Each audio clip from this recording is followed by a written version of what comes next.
pour commencer cette nouvelle journée du DevOps Day, on va vous présenter un sujet qui va parler de GitOps avec une première partie un peu théorique sur ce qui est GitOps et puis bien sûr surtout une deuxième partie plus pratique basée sur notre retour d'expérience.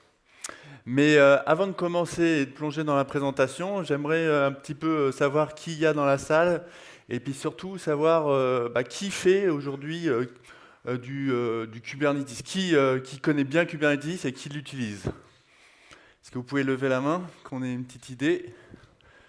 Ouais, pas mal. Et parmi ces gens-là, qui fait du Kubernetes en production? Ah, un petit peu moins. Intéressant. Merci. Donc à notre tour de nous présenter un petit peu, Yann Albou, je suis le CTO et le cofondateur de Socube, qui est une société qui accompagne les entreprises dans la transformation IT vers ce monde DevOps, avec toute une partie technique sur ce qui est autour de, bien sûr, des conteneurs, de Kubernetes, de la CI/CD, de la transformation des applications en Cloud Native Application, mais aussi une partie plus orientée sur les méthodologies agiles, avec en particulier tout ce qui est Scrum. En ce qui me concerne, j'ai démarré ma carrière en tant que développeur Java, puis architecte J2E, avec un focus sur tous les middleware autour de tout ce qui est messaging aussi. Et puis, plus récemment, depuis environ 3 ans, je suis tombé dans la marmite Kubernetes, j'ai passé la certification et puis je me suis vraiment spécialisé autour de tout ce qui est CI/CD, Kubernetes, containerisation. Bonjour à tous, Sébastien Ferré. Je connais Yann depuis plusieurs années et dans quelques jours, je rejoins aussi la toute jeune société Socube pour développer l'activité DevOps et Kubernetes. Alors passer d'une grande maison à une toute petite structure, c'est le grand plongeon un petit peu pour moi, ça sera de la sueur, des frissons et ça sera très palpitant, j'en suis sûr. Quand je ne suis pas devant mon clavier, je profite des montagnes qui nous entourent et j'essaye de transmettre à ma fille ces petits bonheurs simples d'un lever de soleil ou d'un coucher de soleil sur les montagnes. Alors aujourd'hui, beaucoup de monde s'insurge contre les titres DevOps Engineer, DevOps Lead, DevOps Architect, et à juste titre, car le mot est utilisé à toutes les sauces. Pour autant, moi je me sens parfaitement bien dans ce rôle où je navigue entre les équipes de développement et les équipes de production. Alors je pourrais peut-être me renommer SRE, c'est peut-être un peu plus à la mode en ce moment, mais ça sonne très monitoring et exploitation. DevOps pour moi, c'est un voyage dans ces deux mondes du développement et de la production que l'on oppose depuis des années et que de nombreuses entreprises continuent d'opposer. Donc pour l'entreprise, DevOps, c'est clairement une mutation. Pour moi, c'est un voyage entre ces deux cultures et c'est très enrichissant. Alors j'imagine que nombre d'entre vous sillonnent les conférences depuis plusieurs années. Vous ne comptez certainement plus les talks DevOps ou DevSecOps auxquels vous avez assisté. Ce talk s'adresse aux devs, aux ops et peut-être plus encore aux managers et aux responsables des départements développement ou production, et j'espère qu'il y en a aussi dans la salle. Vous avez certainement entendu parler de NoOps qui accompagne aussi les services cloud, managés et serverless, ou encore de AIOps, les opérations IT et l'observabilité boostées à grands coups de machine learning, mais surtout de marketing. Et bien aujourd'hui, avec Yann, nous vous présentons un nouveau terme. Alors, on verra qu'il n'est pas si nouveau que ça. Une nouvelle pratique qui s'appelle GitOps. Alors GitOps, définition. Avec GitOps, il y a de grandes chances qu'on parle de Git. Jusque-là. Avec GitOps, on fait du Kubernetes. Moi, je fais du Kubernetes, en fait, hein, mais pas que. Avec GitOps, on peut aussi faire du cloud. GitOps, c'est la configuration déclarative et versionnée de mon système comme support de base à notre chaîne de CI/CD, aussi bien pour nos applications que pour notre infrastructure, et on le verra avec les exemples. Alors j'entends déjà la grande question qui vous taraude, est-ce que la pratique DevOps, GitOps est applicable au monde de l'entreprise? On peut aussi se poser la question sur DevOps. Donc demain matin, vous vous lèverez, vous irez au bureau, et oui, les DevOps Days, ça dure que 2 jours, cette petite parenthèse enchantée. Donc demain, vous irez au bureau, vous serez peut-être au CODIR, au CAB ou au café avec les collègues, et vous direz peut-être, GitOps, finalement, on a vu un talk, ça joue, et il est temps de remettre de l'ordre dans le chenil qui nous sert à déployer nos applications et notre infrastructure. Alors tout d'abord, un peu de théorie.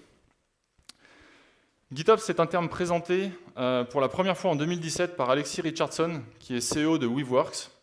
Donc Weaveworks, c'est une société qui s'est développée avec Kubernetes et qui développe un certain nombre d'outils. Je vais en présenter 2 très rapidement, mais il y en a un certain nombre d'autres. Tout d'abord, ils ont développé un plugin réseau pour Kubernetes. Donc sachant que sur Kubernetes, on peut... c'est un système qui est pluggable, donc on peut avoir différents plugins réseau. Il y en a un qui est développé par la société Weaveworks qui s'appelle Weave. Et le second, c'est l'opérateur Weave Cloud qui leur a permis de faciliter les déploiements de leurs nombreux clusters. Et aujourd'hui, finalement, ils en font profiter la communauté. GitOps, dans la définition élaborée par Weaveworks, repose sur 4 piliers. Le premier, c'est l'aspect déclaratif. Alors là, rien de bien nouveau ici. L'approche déclarative, ça fait maintenant partie, à quelque part, de l'ADN et de la culture DevOps. L'approche déclarative, elle nous fournit une abstraction, elle est facile à générer, elle est facile à gérer, à manipuler, elle est facile à valider, c'est du code. Et finalement, le plus important ici, c'est que l'intégralité, et je dis bien l'intégralité, de la configuration du système doit être exprimée de manière déclarative. Donc avec Kubernetes, l'approche déclarative, c'est presque un passage obligé, puisque le système est fait pour travailler de cette manière-là. Dans les faits, avec le CLI kubectl, on a des commandes impératives, mais ça n'est viable que pour les démonstrations et aussi pour passer la certification pour ceux qui l'ont déjà fait ou ceux qui le feront. Donc dans l'approche avec Kubernetes, on ne dit pas je souhaite créer 4 serveurs, déployer mon application, puis démarrer les serveurs. Avec Kubernetes, on dit simplement je souhaite 4 réplicas de mon application qui vont tourner dans mon environnement, et Kubernetes s'occupe de tout. Le deuxième point, c'est la source de vérité. Et là, on parle de single source of truth. Tout le système doit être découvrable en lisant les fichiers de configuration qui vont se trouver dans votre repo Git. YAML étant aujourd'hui le format le plus répandu. Et en définissant toute la configuration de notre système dans un repo Git, eh bien, un changement en production, ça devient un simple git push, ou plutôt dans les faits, une pull request ou une merge request. Et finalement, notre système entièrement déclaratif, entièrement versionné, eh bien, en fait, on peut le voir un petit peu comme un transaction log. Il est virtuellement possible de revenir, donc de rollbacker à n'importe quel état du système. Alors bien entendu, vous allez me dire, oui, il y a une base de données, la base de données elle-même a un certain état en termes de structure, etc. Donc bien entendu, c'est pour ça que je dis, on est virtuellement capable de revenir en arrière. Mais finalement, un rollback, c'est simplement un git revert ou revenir au commit précédent dans notre repository de configuration et de redéployer cette version-là. Et je l'ai déjà un petit peu annoncé, mais finalement notre source de vérité, ça sera un repository Git. Et finalement, quoi de plus naturel que de gérer du code avec Git? On le fait au quotidien tous. Et Git, à quelque part, c'est bien plus qu'un simple gestionnaire de fichiers et de versionning. Alors Git nous fournit bien entendu l'historique, la traçabilité, une transparence totale sur tout ce qui est fait sur le système. Et quand je dis transparence totale, c'est qu'avec le diff des configurations, on voit exactement ce qui change. Ce n'est pas un ticket dans un système de ticketing où on va dire on met en production pour telle ou telle raison. On a exactement ce qui se passe sur le système. Et Git, finalement, c'est bien plus que ce simple outil de versionning du code source. C'est un outil collaboratif parce qu'il va nous apporter toute la capacité à travailler avec les pull requests ou les merge requests, à gérer des approbations, et des approbations plutôt fines. On a aussi une gestion fine des permissions, aussi bien sur le repo que sur les branches, et même sur le contenu du repository. On peut très bien définir sur certains fichiers ou certains répertoires des permissions spécifiques avec des extensions comme Code Owners. Donc voilà pour la partie configuration de notre système. On va passer à la partie Kubernetes. Je vais passer un peu rapidement parce que finalement Yann va nous présenter plus en détail cette partie-là après. Donc la première chose, c'est l'opérateur Kubernetes. Une fois que les changements sont approuvés dans le repository de configuration, on a un état désiré de notre système, un nouvel état désiré de notre système, Eh bien, en fait, l'opérateur scrute en temps réel notre repository Git et va être capable d'appliquer ces changements directement dans le cluster. Et le dernier point, c'est l'observabilité. L'observabilité, c'est une thématique qui est, à mon sens, fondamentale et très importante dans la culture DevOps. Elle est malheureusement un petit peu oubliée parfois, ou laissée de côté, puisqu'on la voit un petit peu comme le dernier maillon de la chaîne. Cette observabilité, elle est très importante et elle fait partie aussi de l'opérateur. Elle va être capable de faire la boucle retour, la feedback loop, pour s'assurer aussi que en temps réel, le déploiement de notre application dans le cluster correspond à l'état désiré et va être capable de nous alerter en cas de divergence. Donc ces vérifications, elles s'appuient sur des modes d'analyse différentiels de nos outils, à savoir kubediff, mais là encore, dans des outils dits DevOps, on avait aussi ces éléments-là avec Teradiff ou encore AnsibleDiff. Alors pour beaucoup, GitOps, c'est un peu l'aboutissement d'une longue quête autour du déploiement, de la gestion de configuration et de l'automatisation. Et elle est bien entendu rendue possible par Kubernetes, mais finalement, c'est cette approche un petit peu, enfin même plutôt très intelligente, autour de Git et de Kubernetes. Et finalement, il y a quelques années, on parlait du passage de From Pets to Cattle. Et finalement, aujourd'hui, on va peut-être passer à la notion de meute, gérer des meutes d'applications, de déploiement en production. Alors, il y a deux manières de faire du GitOps. Une première manière qui est le pull et une deuxième qui est le push. Dans cette approche pull, qui est l'approche initiale faite par Weaveworks, il y a une partie plus de pipeline de build classique, notre CI classique qui va générer du conteneur, de la registry Docker dans un conteneur dédié, dans une registry dédiée, pardon. Et puis notre repository Git qui va contenir nos manifestes de déploiement. Donc vraiment, cet axe-là, la registry et le repository Git, c'est vraiment notre axe pivot vers le Continuous Delivery Pipeline. Et puis, dans cette approche pull, on va, depuis l'intérieur du cluster Kubernetes, on va aller chercher l'information et faire le déploiement. Et pour faire ça, on va se baser sur les opérateurs que fournit Kubernetes. Et puis, c'est cet opérateur-là qui va se connecter à la registry Docker, qui va se connecter au repository Git et qui va aller détecter s'il y a des changements. Et dès qu'il y aura des changements, il va observer ces changements et c'est lui qui va être en charge de faire le déploiement sur le cluster Kubernetes. Et puis, ça fait bien plus que ça parce que quelque part, l'opérateur, lui aussi, il a cette fonction que décrivait Sébastien sur cette observabilité et c'est lui qui va s'assurer que l'état désiré match complètement l'état effectif du déploiement. Et tant que ces deux états-là ne sont pas identiques, l'opérateur va essayer de faire le déploiement. Et puis, donc du coup, ça veut dire que si quelqu'un arrivait manuellement à aller dans le cluster, changer un déploiement, l'opérateur s'en apercevrait et réappliquerait la modification. Dans cette approche-là, ce qui est intéressant, c'est qu'il y a des avantages type l'adressabilité, où, puisqu'on est à l'intérieur du cluster, on n'a pas à connaître la destination du cluster. On n'a pas à savoir quelle est son URL. Si on va déployer en dev, en test, en prod, on est à l'intérieur. Donc ça, on ne peut pas se tromper sur cet aspect-là. Et puis surtout, d'un point de vue sécurité, puisqu'on est à l'intérieur du cluster, on n'a pas besoin de fournir des credentials depuis l'extérieur. Si on faisait un déploiement depuis l'extérieur, il faudrait fournir tous les credentials d'accès au cluster. Et puis, du coup, on sortirait de cette zone de trust qui est le cluster. Donc voilà. Donc ça, c'est vraiment l'approche pool telle que l'a décrit Weaveworks. Dans cette approche pool aussi, il y a un autre élément, c'est l'aspect write. L'opérateur ne peut aussi faire d'autres opérations que simplement de la lecture.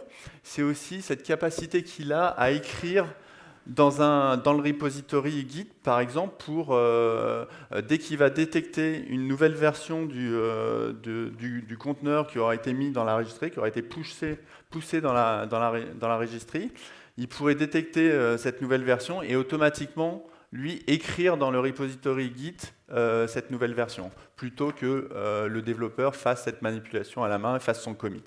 Donc voilà, c'est des capabilities supplémentaires fournies par certains opérateurs, comme celui de Flux, comme Argo CD, et des opérateurs de ce type-là qui font du pull deployment.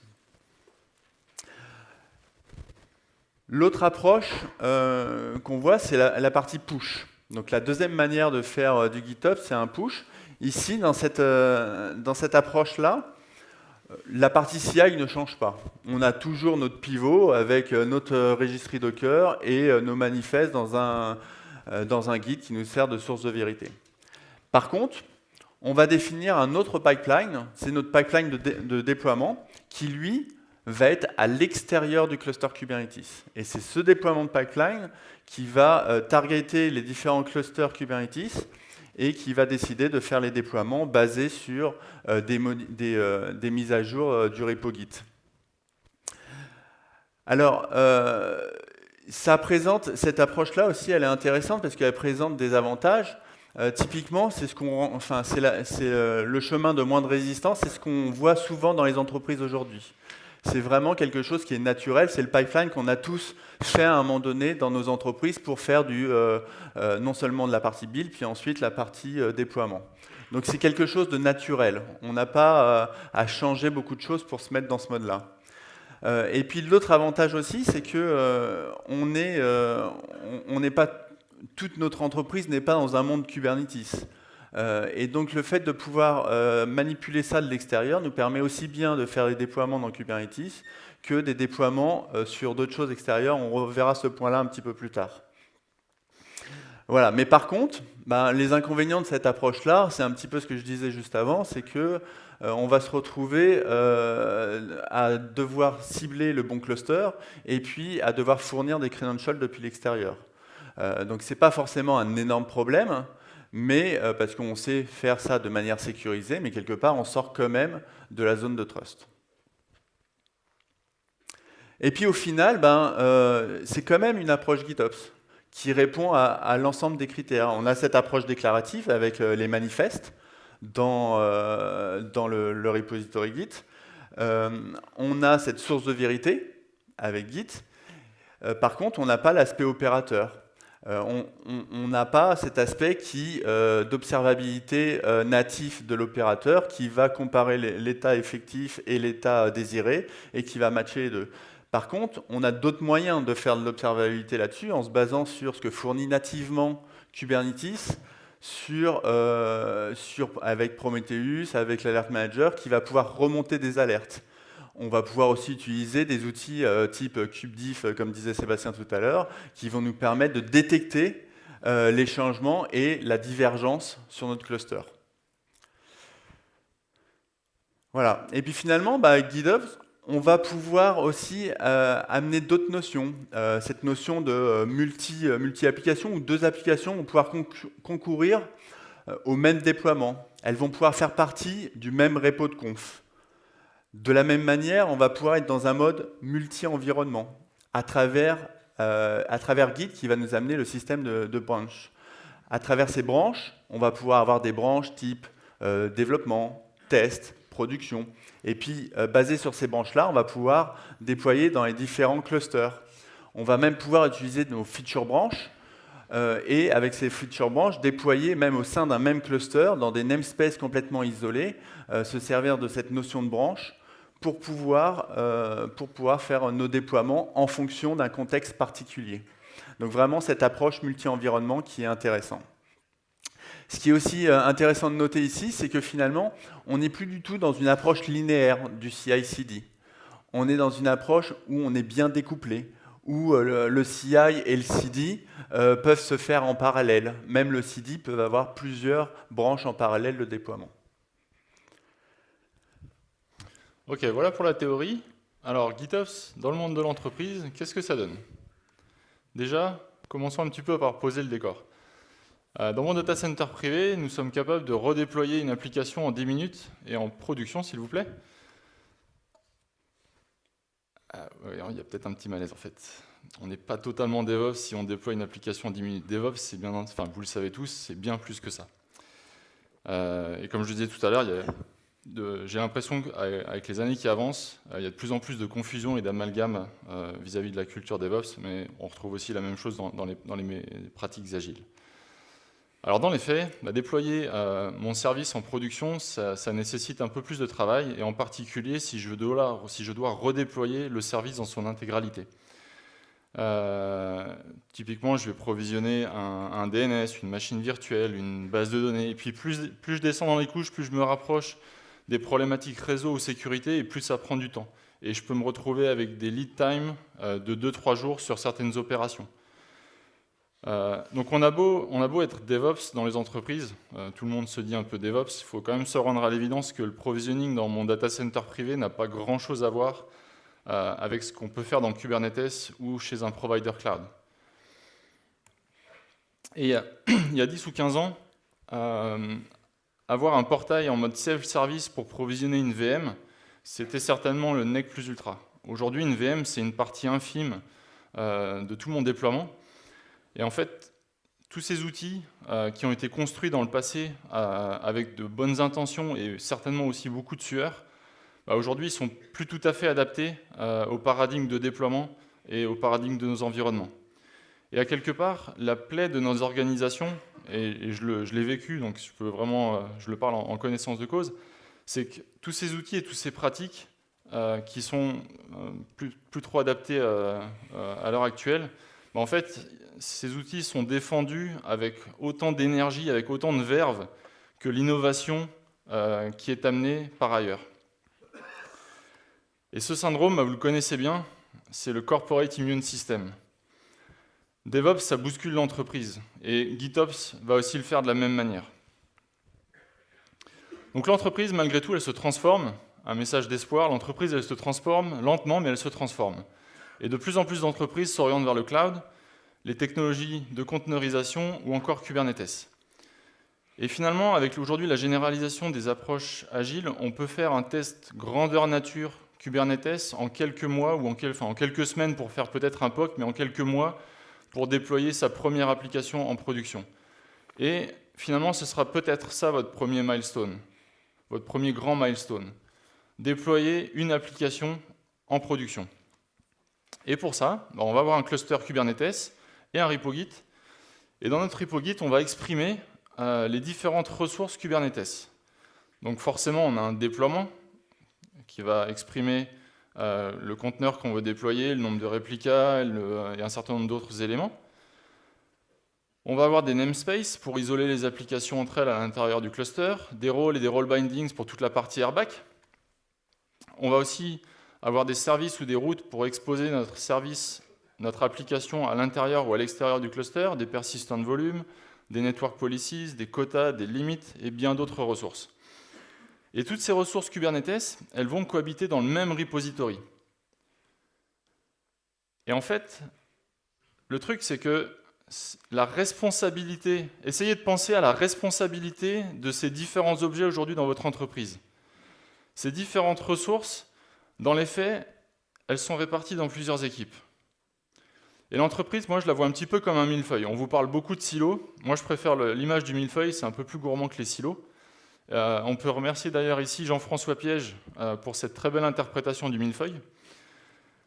Avec le millefeuille, chaque strate est très indépendante. Et à quelque part, ça correspond au modèle que je vois dans la plupart des organisations,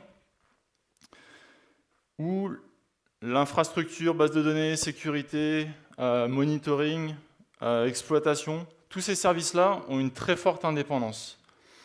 Et on rejoint quelque part un petit peu la loi de Melvin Conway, qui dit que le modèle organisationnel va fortement influencer les structures de données. Et bien en fait, dans les faits, c'est ce qui se passe. Chaque service a sa propre structure de données, son propre inventaire, son propre domaine de responsabilité, et chacun construit sa propre source de vérité. Mais du coup, on se retrouve avec plusieurs sources de vérité partielles. toutes mes règles firewall sont exprimées dans l'outil de monitoring qui est ma source de vérité par l'équipe réseau pour définir toutes mes règles firewall. Tout le monitoring de mon entreprise se fait dans un outil et toutes les règles de monitoring sont définies dans cet outil.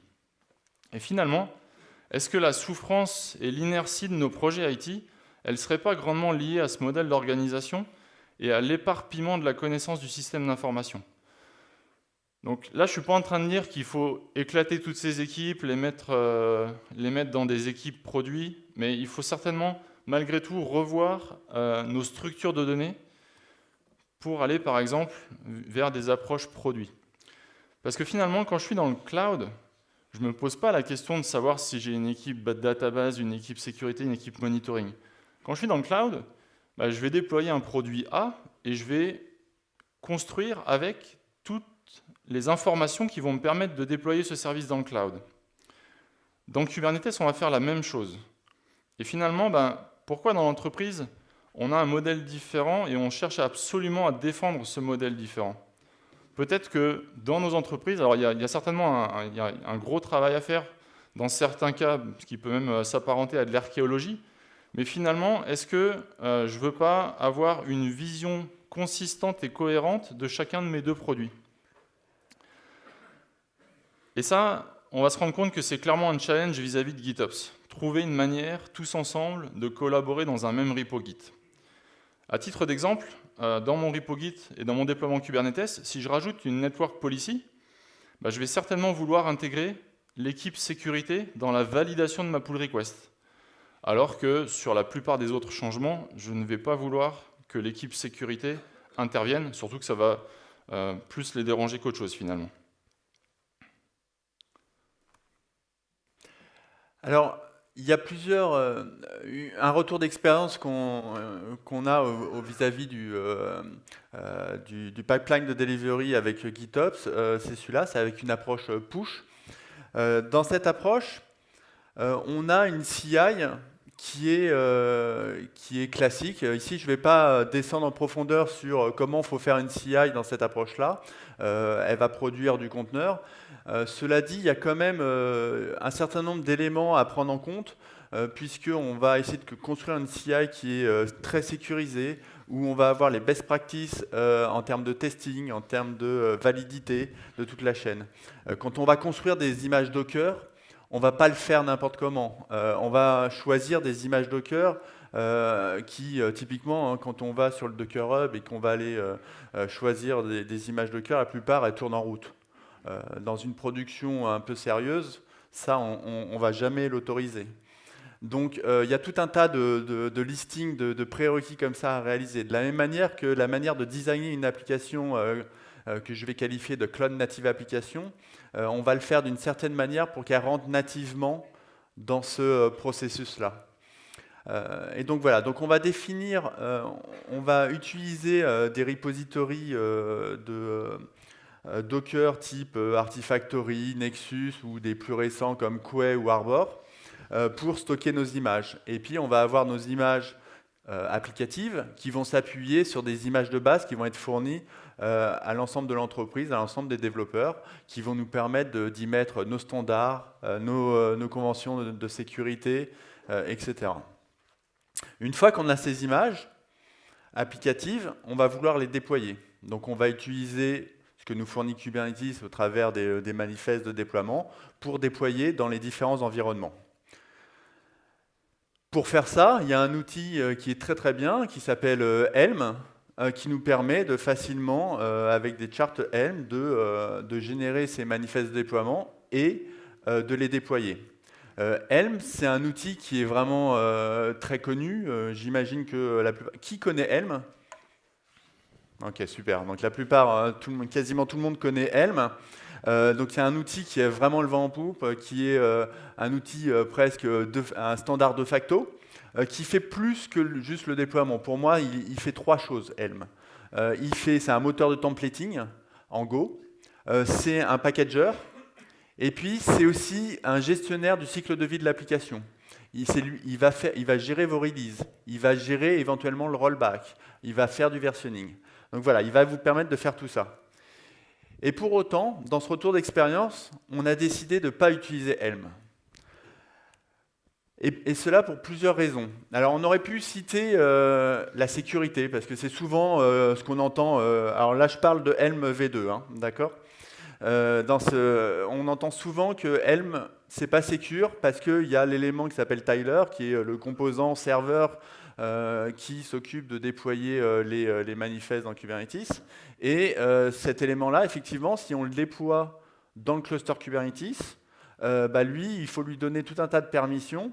Et effectivement, ça, en termes de sécurité, c'est pas top. Par contre, il y a un mode extrêmement simple à mettre en place qui s'appelle le mode Tylerless, qui consiste simplement à sortir Tyler du cluster et à le mettre du côté client pour faire le déploiement, et ça marche très bien. Et en faisant ça, on peut s'appuyer sur le airbag de Kubernetes pour faire nos déploiements et être dans un environnement tout à fait contrôlé en termes de sécurité. Donc pour moi, ça, c'est pas un élément différenciant pour ne pas choisir Helm. Par contre, il y a d'autres éléments. Helm, il faut pour créer un chart Helm, il faut faire une sorte de mini-compilation pour le packager. Et puis du coup, il faut faire une mini-CI. Personnellement, je trouve que c'est mieux si je n'ai pas à faire ça. Il y a aussi cette notion d'umbrella chart. Un umbrella chart, pour moi, c'est de la composition de charts.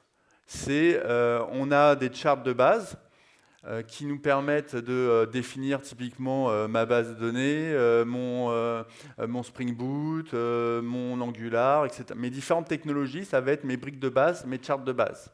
Et puis, je vais vouloir peut-être définir un chart qui compose l'ensemble de ces charts-là en une fois. Le problème, c'est que Helm, il permet de le faire, mais pas du tout de manière très dynamique.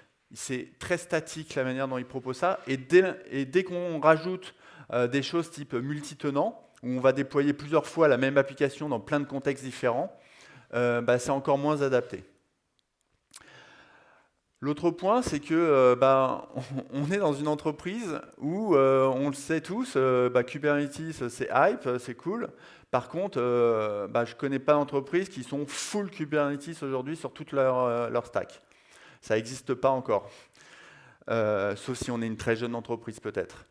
Et puis du coup, il faut pouvoir déployer dans Kubernetes, mais pas seulement. On veut pouvoir faire des déploiements qui se trouvent à l'extérieur de Kubernetes. Pour, par exemple, gérer notre base de données, gérer des éléments extérieurs au cluster. Avec Helm, c'est compliqué de faire ça. Et puis, le dernier élément, c'est que finalement, toutes les fonctionnalités de gestion du cycle de vie de l'application, finalement, ça rentre un peu en concurrence avec ce que propose l'approche GitOps. C'est que, globalement, pour gérer le versionning, le rollback, finalement, c'est une partie de ce que propose Git, de faire tout ça et puis de gérer nos rollbacks. Et donc, du coup, il y a une sorte de doublon de fonctionnalités.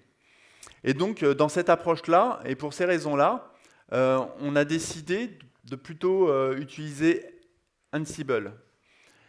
Avec Ansible, on va pouvoir faire un certain nombre de choses. Au début, on a décidé de mettre les deux à la fois, de mettre du Helm et de l'Ansible.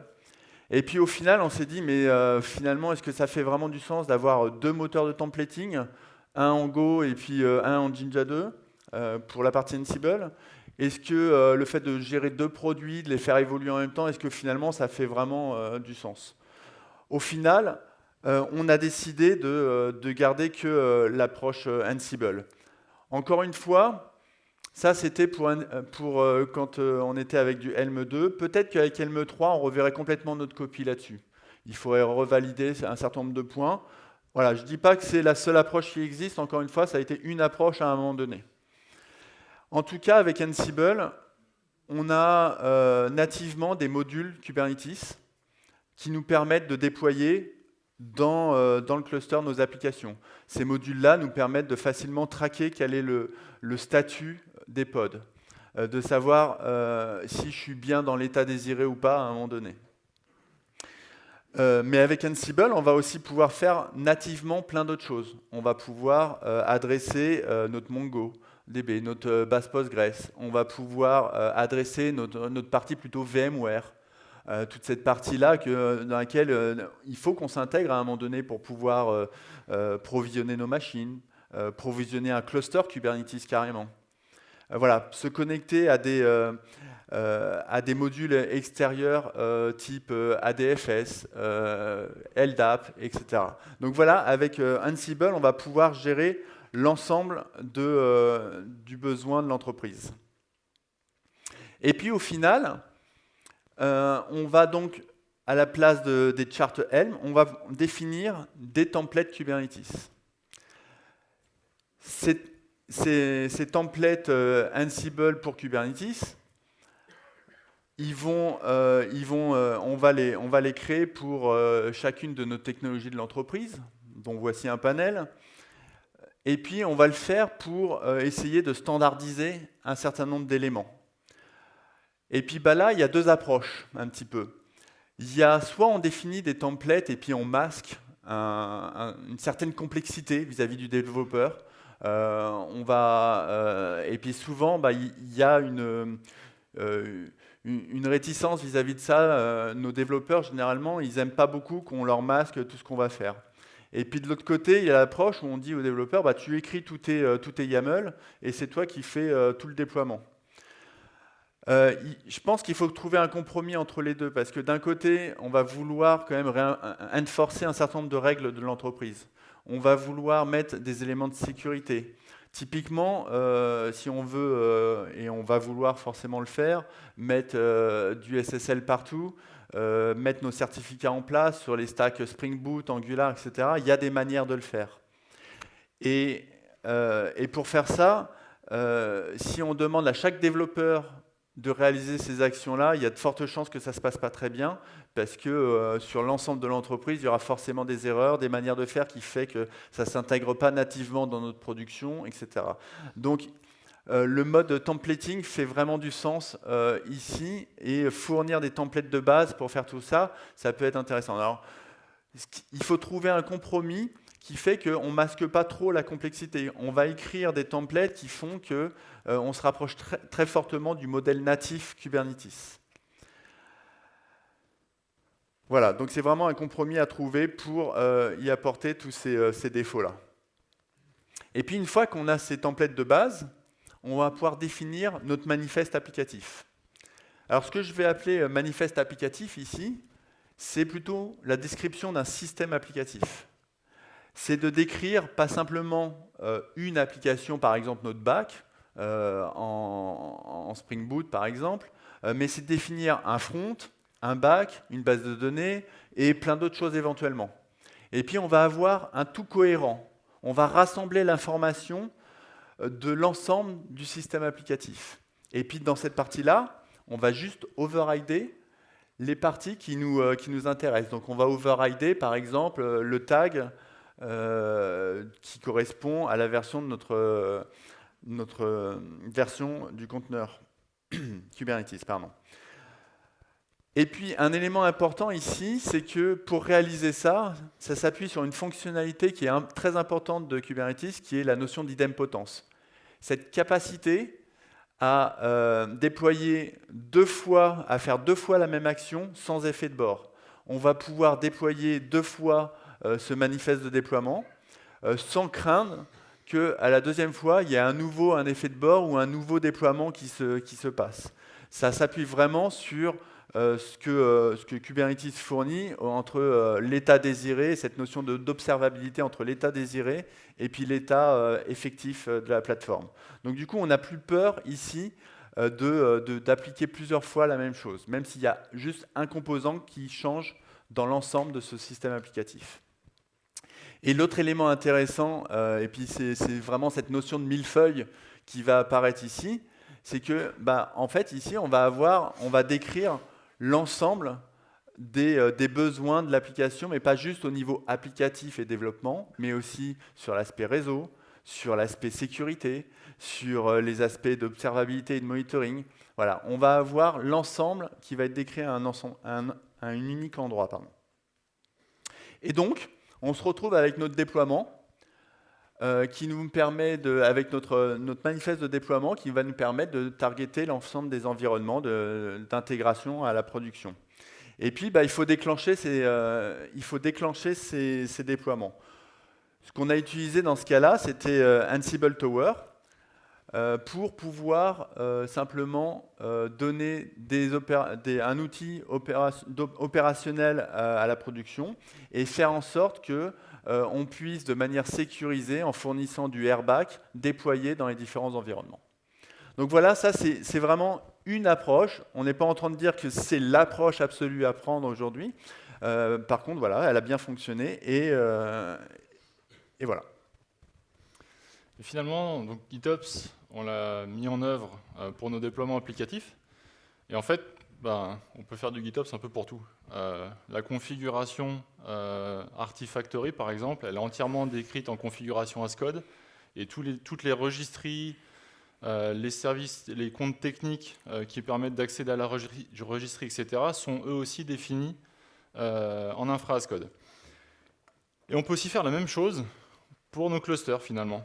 Donc là, on a 5 clusters pour 5 environnements différents. Et puis, on va là aussi appliquer toutes les bonnes pratiques de développement et on va mettre en place une intégration continue sur notre cluster de lab. Alors, ça va avoir plusieurs intérêts. Le cluster de lab, il est décorrélé des autres clusters et ça va nous permettre de tester de nouvelles fonctionnalités, potentiellement techniques sur le cluster. Je veux tester un nouveau plugin réseau ou je veux tester un nouveau contrôleur ingress. Je vais pouvoir le faire sans impacter les autres clusters. Avec ce cluster, je vais aussi pouvoir tester de nouvelles stacks. Typiquement, si j'ai envie, par exemple, de tester Kafka sur mon cluster Kubernetes, je peux le faire sur le cluster de lab sans avoir de problème et me dire tiens, je vais peut-être impacter en termes de ressources les autres environnements. Non, là, je suis dans le cluster de lab, je suis séparé. Et surtout, ce qui est très important, c'est que ce cluster, on le reconstruit toutes les nuits. Ce qui nous permet de garantir que notre procédure de déploiement des clusters from scratch, elle fonctionne dans le temps. Et ça nous a par exemple permis de découvrir des petits glitches sur les configurations VM ou VLAN côté réseau. Et une fois qu'on a défini un certain nombre de choses dans notre cluster de lab, on va vouloir amener ça jusqu'à la production, bien entendu, et on va le faire dans une approche de promotion. Donc la promotion, c'est la capacité qu'on va avoir à faire transiter un set de changements d'un environnement vers un autre sans cliquer sur un bouton release. Et pour ça, avec le modèle, avec la pratique GitOps, on va s'appuyer sur les pull requests et sur le branching model de Git qui matérialise les différents environnements. Donc là, par exemple, j'ai matérialisé une branche grise pour mon cluster de développement et une branche jaune pour mon cluster d'intégration. Et sur mon cluster de développement, je l'ai redéployé, ou en tout cas, j'ai fait des modifications sur le cluster, et j'ai un certain nombre de commits qui décrivent l'état courant de mon cluster de développement. Donc on peut avoir un upgrade éventuellement de Kubernetes, ou ça peut être simplement un changement structurel dans la configuration. J'ai rajouté un data store VMware, par exemple, où j'ai changé le user password de mon data store. Et puis, je vais vouloir promouvoir ces changements dans le cluster d'intégration. Donc, ce qu'on va chercher à promouvoir, bien entendu, ce n'est pas les valeurs spécifiques à l'environnement de développement, c'est plutôt la partie structurelle de ma configuration. Si je rajoute une nouvelle propriété vis-à-vis de mon déploiement, cette propriété, je vais vouloir l'emmener en intégration. Et pour ça, je pourrais potentiellement faire directement une pull request entre ma branche de dev et ma branche d'intégration. Le problème, si je fais ça, si je n'ai pas cette branche intermédiaire en bleu, en fait, je ne vais pas pouvoir modifier la configuration pour qu'elle soit correctement applicable dans l'environnement d'intégration. Donc si je rajoute une nouvelle propriété en environnement de développement, il va falloir que je la value pour l'environnement d'intégration avec les bonnes valeurs. Typiquement avec le bon user password si on parle d'un compte d'accès. Je vais aussi pouvoir, au travers de cette branche intermédiaire, résoudre d'éventuels conflits, sachant que dans les faits, il n'y en a pas si on utilise les bonnes stratégies de merge. Et finalement, en fait, mon déploiement de ma modification de cluster en intégration, ça va consister à faire une pull request entre la branche bleue et la branche jaune. Et finalement, comme j'ai dit tout à l'heure, on ne peut pas apporter plus de transparence qu'en faisant ça. Et on va aussi avoir gratuitement offert par l'implémentation Git un système d'approbation pour tous ces changements. Et typiquement, sur le changement d'un cluster, je vais vouloir avoir peut-être une validation ou au moins un regard de l'infrastructure, de la sécurité du réseau, par exemple. Donc voilà pour notre retour d'expérience sur différentes thématiques autour de GitOps. Est-ce que la vague GitOps a réussi à bousculer le monde de l'entreprise, ou en tout cas à s'intégrer dans le monde de l'entreprise? Clairement oui. GitOps, c'est une approche cloud native, il ne faut pas l'oublier. Donc ça va secouer un petit peu les habitudes dans l'entreprise. Par contre, c'est une transition idéale entre une entreprise un peu plus traditionnelle et un monde pure cloud. Et on va pouvoir expérimenter ça dans notre propre data center. Alors que si je partais dans le cloud directement, je ne pourrais peut-être pas me permettre de faire des erreurs sur des problématiques de sécurité, par exemple.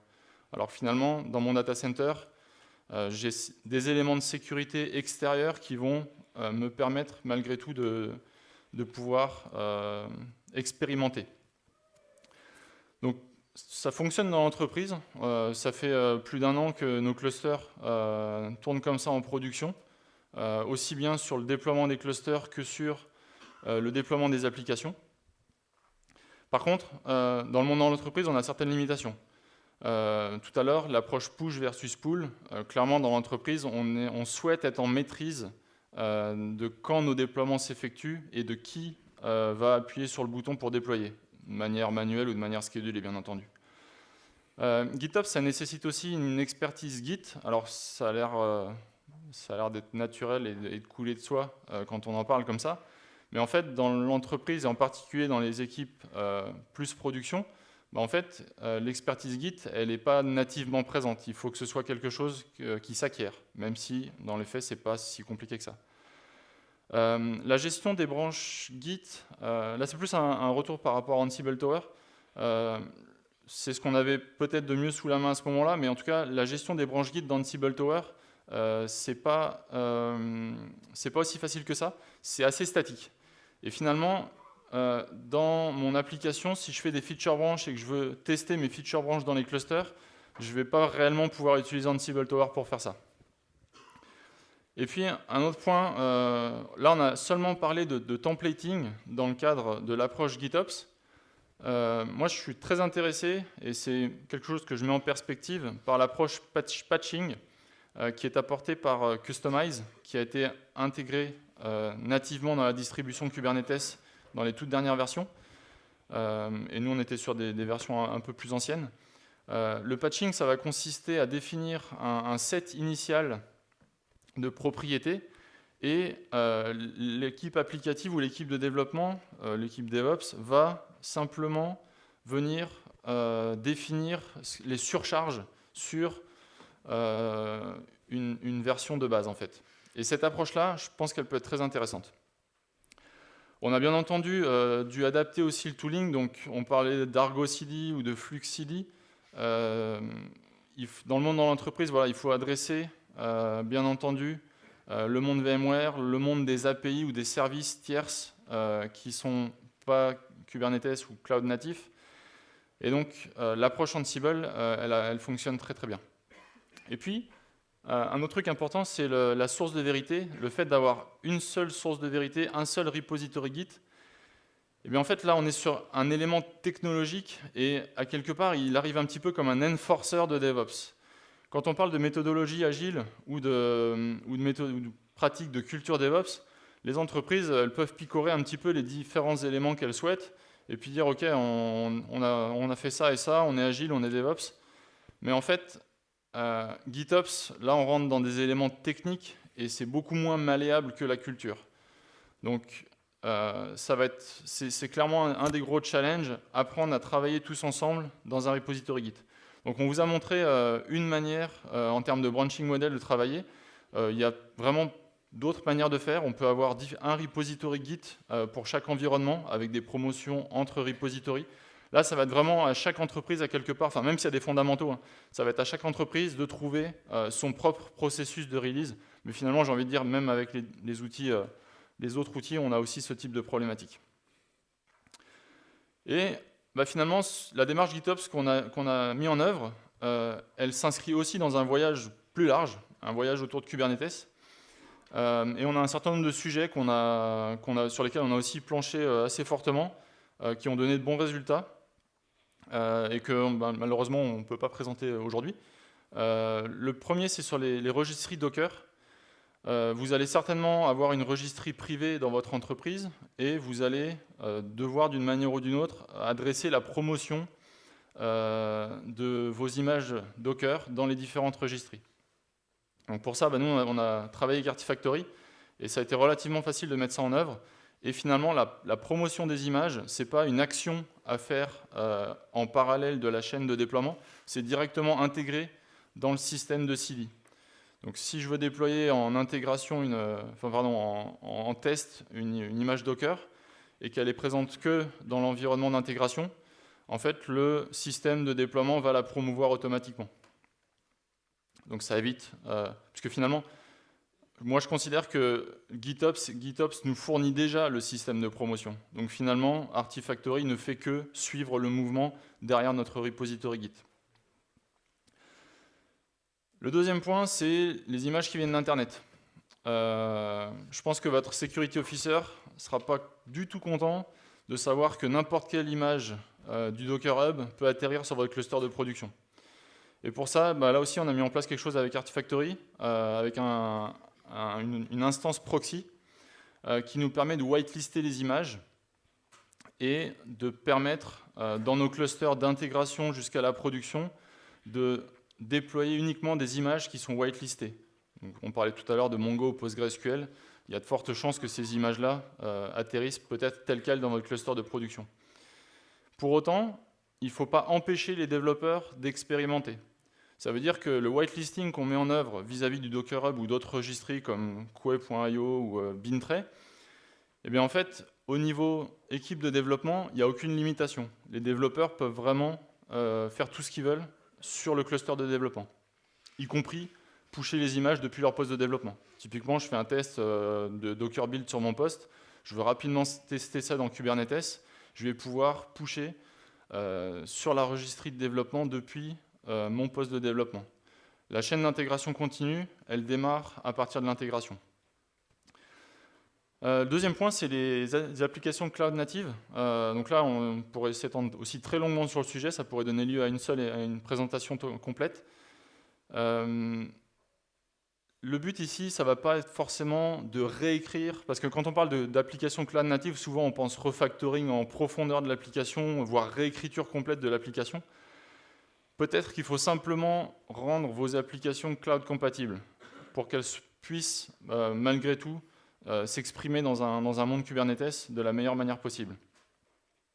Et puis sur le pipeline d'intégration continue, on a fait un gros travail avec la sécurité pour mettre en œuvre du shift left et être capable de scanner le plus tôt possible les dépendances open source qu'on intègre dans nos applications, de scanner aussi le plus tôt possible les conteneurs qui vont être déployés à terme en production. Et donc, ce travail avec l'équipe sécurité a vraiment été très enrichissant, et c'est aussi avec eux, par exemple, qu'on a mis en œuvre tout le setup Docker. Donc, l'équipe sécurité, vos différentes équipes avec lesquelles vous allez travailler sur ce type de projet seront peut-être pas toutes moteurs et ne seront pas forcément capables de vous fournir du manpower pour faire avancer le projet. Néanmoins, ils vont être capables de réagir par rapport aux directions que vous voulez prendre et tous ensemble avoir une stratégie cohérente d'entreprise. Au final, tout ce projet à base de DevOps, de GitOps, ce qu'il faut comprendre, c'est que c'est un vrai projet d'entreprise. C'est que les différentes stacks de l'entreprise vont se retrouver dans ce projet-là. On parle souvent de DevOps. Moi, j'ai envie de parler de Dev, Bis, Sec, Net, Sys, DBA, Ops, et on pourra en mettre encore plein d'autres.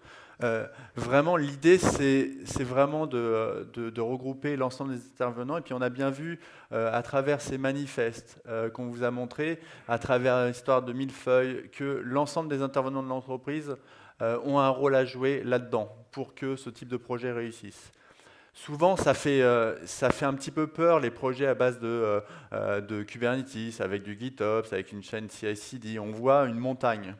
Donc, quand on a un trailer comme Seb, ça ne fait pas forcément peur. Par contre, ce qu'il faut essayer de faire ici, c'est de viser le MVP, vraiment, de viser vraiment là où il y a de la valeur ajoutée pour l'entreprise, des petites itérations et d'y aller par approche itérative, avoir une boucle de rétrofeedback très rapide. Et puis surtout, c'est quand même une aventure humaine. On a souvent dans les équipes des gens qui sont très compétents techniquement. Moi, j'aime bien aussi parler d'intelligence émotionnelle. Il est important d'avoir des gens qui savent se parler, qui savent comprendre le besoin des uns et des autres. Et puis surtout, ce qu'on voit, c'est que les gens qui participent à ce genre de projet ont une adhésion très très forte sur toute cette approche Kubernetes. Et ça, il faut le mettre en avant et il faut que les gens puissent participer à ce genre de transformation.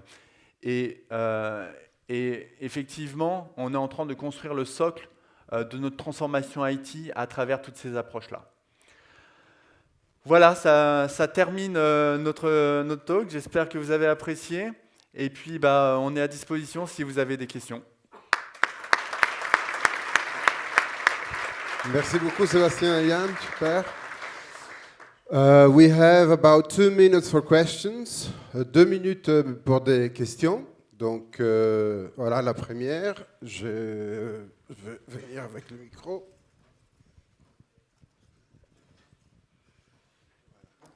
Oui, bonjour et merci beaucoup. Et donc je suis Johan Canu à IM Services et moi j'avais une question. Comment on amène à travailler toutes les équipes ensemble sur un même repo Git? Alors, bon, déjà, je pense qu'il y a une première approche qui est de prendre cette approche agile. Je pense qu'avec ces projets-là, on amène nativement toute cette approche, méthodologie agile, qui fait qu'on va regrouper les équipes ensemble pour qu'elles se parlent. On va faire des pizza teams aussi. On va essayer de favoriser le fait de regrouper les gens à un moment donné. Alors, ça peut être physiquement ou virtuellement, mais on va essayer de faire en sorte que l'ensemble des personnes qui doivent intervenir, peut-être pas tous au même moment, on n'est pas obligé de faire des pizza teams qui à un instant T où il y a 15 personnes parce que c'est pas très effectif. Par contre, selon les sujets adressés sur le MVP qu'on va vouloir déployer sur une prod, je pense que là, on peut réunir les différents intervenants et faire en sorte que tout le monde puisse se parler. Et c'est à travers cette approche-là, je pense même avec du GitOps, où on va pouvoir facilement aller dans cette direction-là. Au début aussi, vis-à-vis du repository, les premiers déploiements vont se faire en dev, en intégration ou en test. Et finalement, à ce moment-là, on n'a pas besoin d'avoir toutes les validations de l'équipe sécurité, de l'équipe réseau, etc. Et en fait, on va montrer déjà que le déploiement fonctionne correctement et que c'est quelque part assez naturel de travailler de cette manière-là. Parce qu'en fait, c'est pas GitOps qui définit quelque chose, enfin c'est pas le repository Git finalement qui fait que Kubernetes s'adapte, c'est plutôt l'inverse. On est dans un monde cloud natif ou Kubernetes, et finalement quelle est la meilleure manière de travailler dans ce monde-là? C'est d'avoir l'intégralité, comme je l'ai montré, des ressources qui sont définies au même endroit, parce que ça fait clairement de la cohérence. Et la difficulté, c'est qu'on reverticalise à quelque part quelque chose qui était très horizontal dans nos organisations. Donc, encore une fois, faut y aller par itération et on va construire avec l'équipe sécurité, avec l'équipe réseau et autres, les différents éléments de validation et sur quel type de fichier, enfin comment détecter déjà qu'il faut une validation de l'équipe sécurité à un moment donné. Ça peut se faire relativement simplement par l'analyse des fichiers ou de répertoire, etc. Et on va construire le workflow de CD et en particulier d'approbation petit à petit. Merci. Merci. Il y a une dernière question, c'est bien sûr de l'autre côté de la salle, j'arrive avec mes... Vas-y, cours. Mais bon, pas de course. Quel coureur. Ça y est. Bonjour, merci pour le talk. Comment est-ce que vous orchestrez les mises à jour complexes d'applications du type il faut déployer A, ensuite déployer B, après il faut migrer faire une migration de données, ajouter un mapping Apache en dehors du cluster Cube. Après il faut déployer E, déployer F. Alors, il y a plusieurs éléments de réponse. La première, c'est un petit peu comment on va designer nos Cloud Native Applications. Et ça, c'est un élément important. C'est pour ça qu'on n'a pas trop parlé ici, mais on va faire en sorte que dans ces Cloud Native Applications, on ait un maximum de backward compatibilité qui fait qu'à un moment donné, la version N+1 va être compatible avec la version N, au moins en termes d'API, en termes de base de données. Donc voilà, on va essayer, c'est plus de travail par moment, mais on va essayer de fournir vraiment cette compatibilité. Le deuxième aspect, c'est que du coup, on a ce système applicatif que j'ai décrit, dans lequel on va regrouper l'ensemble des applications qui fait qu'on va avoir un tout cohérent, et on sait que ce tout cohérent, il peut se déployer en une seule fois. Voilà. D'accord, mais quand vous dites en une seule fois, il y a quand même une séquence, il y a quand même un ordre. Mais, Les applications dans Kubernetes, il n'y a pas de séquence dans Kubernetes. C'est-à-dire que vos différents composants vont devoir être capables de fonctionner, peut-être en mode dégradé, mais vont devoir être capables de fonctionner si la dépendance n'est pas présente. Et une fois que tout se retrouve et que tout est démarré dans le cluster, le système fonctionne correctement. Et là, vous allez pouvoir éventuellement vous appuyer sur les fameuses probes qui vont être capables de dire si le système est prêt à accepter des requêtes venant de l'extérieur. Bon. Après, pardon, pour le reste, en termes d'orchestration, Ansible fait le boulot. Enfin, n'importe quel outil d'orchestration fera le travail entre le monde de l'entreprise plus traditionnel et le monde Kubernetes. Je suis vraiment désolé de vous interrompre. Non, Après, brutalement, vous pouvez on peut continuer les continuer, conversions tout à tout de fait. suite. avec plaisir. Et je vous remercie énormément. Et avant que vous partiez, alors, j'ai des petits cadeaux pour vous remercier. Merci beaucoup. Donc, Sébastien, on l'a. Merci. Et désolé, il y a... Très bien, merci. Merci Mathéo. Merci beaucoup. Merci. Bravo. Merci à tous.